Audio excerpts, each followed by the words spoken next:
Taylor.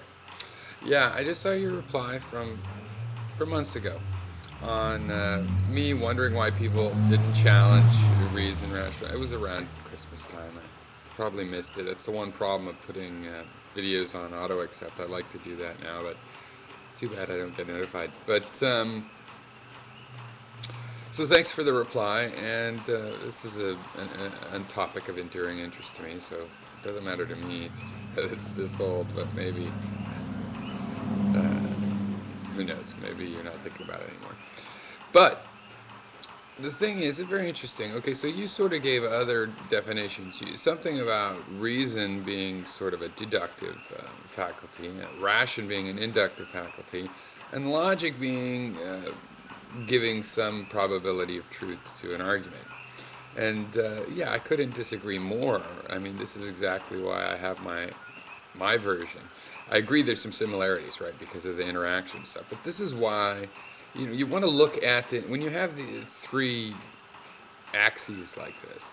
You want to separate them. You want to make them separate, okay, because they're going to interact, and that's how you're going to get the final solution. I mean, remember, the point is that you have to be all three of these things. You can be each one in isolation, though, and we can see the flaws. Now, and I say that to be reasonable is give reasons. Now, if you gave rational, illogical reasons, then, well, there you go. You've invented that there's a purple god bunny pushing flowers up from the ground, instead of seeds and this sort of thing. If you've done rational, you've measured things, but again, for no reason. Maybe if you're practicing measuring, okay, well then you had a reason, huh? So, but if you were just doing it for fun, like, at one time this kid just wanted the tape measure, gave him the tape measure, and he went around and measured anything. Oh, his reason was for fun. Okay, well, usually the person is going to have a little bit of all of these things. We can only speculate or make something almost have no reason.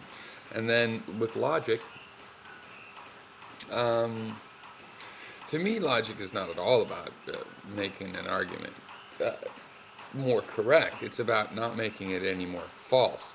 And of course, I think it does make things a little more false. The processing, logic is basically the processing of some input principles to an output principle. You don't call them principles on the output, you call them conclusions.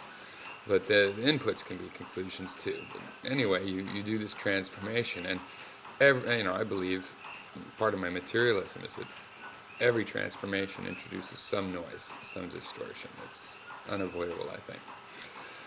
So you use the logic to combine the reasons with the measurements. And also, I have to tell you, this is also, etymology. Reason obviously is the word reason, and ration obviously comes from measuring, from taking ratios, and all measurements are ratios, comparing one thing to the other. And then finally maybe to a third thing, and then you start to really get an idea of measurement. So yeah, I think that splitting thought down into deduction, induction, and correctness is actually a very interesting triplet of ideals there that does have its own sort of a nice.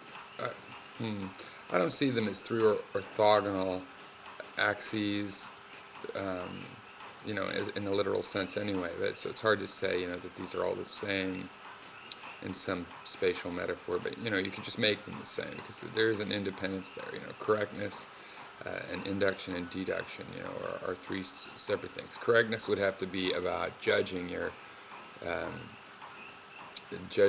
the elements for what were you inducing from? What were you deducing from? It would have to be the quality of the things you're doing induction and deduction with. And of course, induction and deduction are pretty clear. One is taking data points and reasoning in between the data points, sort of interpolating. And the other is taking data points and extrapolating and going beyond the data points into outside an interval defined by the data points.